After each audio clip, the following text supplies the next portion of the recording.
Jaunieši kļuvuši atvērtāki, sākuši analizēt savu situāciju, prot izteikt emocijas nosaukt vārdā, prot atzīt kļūdas,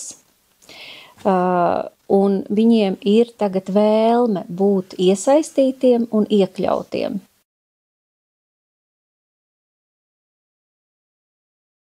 Ar mentoriem sadarbība ir izveidojusies ļoti, ļoti laba, jo katrs mentors man zvana, un par katru jaunieti mums notiek saruna par kaut kādām viņa grūtībām, un tad mēs kopīgi meklējam risinājumu.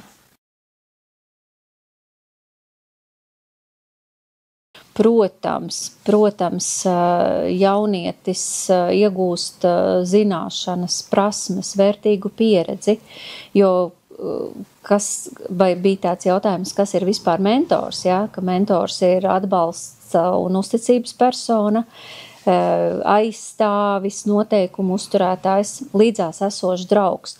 Un viņš arī māca tam jaunietim, māca mācīties, ja, māca izvirzīt mērķus un to sasniegt. Un es nevaru iedomāties tagad savu darbu bez mentora. Vispār nespēju.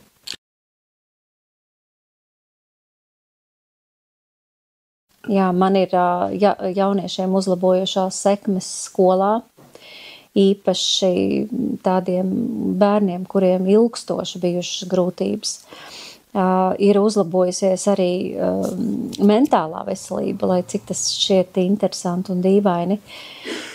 Un jaunieši daudz ir atbrīvojušies no atkarībām, un tas ir mans tiešais darbs, kur strādāju ar vardarbībām, ar atkarībām, ar skolas neapmeklēšanu.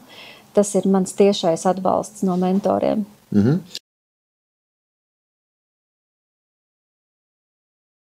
Nespēju iedomāties savu dzīvi bez mentoringa. Nespēju, jo mentors iet ar mani roku rokā.